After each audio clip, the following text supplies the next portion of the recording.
Usai aksinya menyeret anjing menggunakan sepeda motor di Jalan Ciungwanara, Renon, Denpasar Selatan viral pada media sosial, seorang wanita berinisial EL 44 tahun kini harus menjalani proses hukum. Bahkan, wanita asal Jakarta itu ditetapkan sebagai tersangka oleh Polsek Denpasar Selatan. Kapolsek Denpasar Selatan, AKP Ida Ayumade Kalpikasari menerangkan, pelaku diduga menyeret anjing dari Jalan Tukadia Air Renon sampai dengan Jalan Ciungwanara Renon di media sosial. Tindakan yang dinilai sebagai penyiksaan hewan itu lantas dilaporkan oleh Andi SC Giovanni Immanuel Calvari selaku konsultan hukum dari Yayasan Synthesia Animalia Indonesia, sehingga unit Reskrim Polsek Densel yang dipimpin Ibtu M. Guruk Firmansyah memeriksa EL. Sehingga unit Reskrim Polsek Densel yang dipimpin Ibtu M. Guruk Firmansyah memeriksa EL. Dalam keterangannya, wanita itu mengaku anjing tersebut bukanlah miliknya, melainkan milik temannya berinisial Y yang saat ini sedang berada di luar kota. Adapun saat peristiwa itu, EL hendak ke Pantai Sanur bersama anjing itu. Ketika berangkat dari rumahnya di Jalan Tukat Unda Denpasar, posisi hewan ini disebut diletakkan di dashboard pijakan kaki sepeda motor Matic. Sementara ujung tali yang mengikat leher dicantolkan pada stang motor bagian kiri.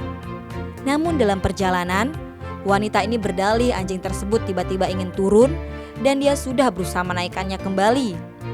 Setibanya di Jalan Ciungwanara, tiba-tiba anjing tersebut turun lagi. Menurut pelaku, ia ingin anjingnya berlari dan tidak malas, sehingga tetap menjalankan sepeda motor dengan kecepatan rendah dan anjing tersebut ikut lari mengejar.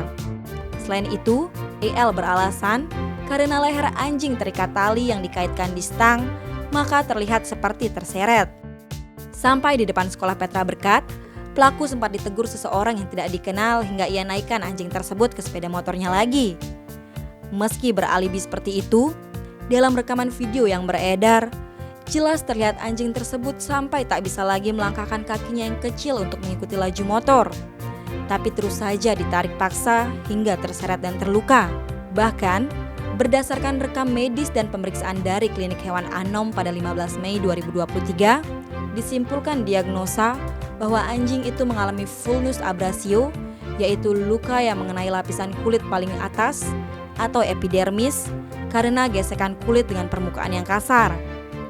Hasil pemeriksaan lainnya juga menunjukkan menderita gangguan fungsi liver atau organ hati. Maka dari itu, EL ditetapkan sebagai tersangka.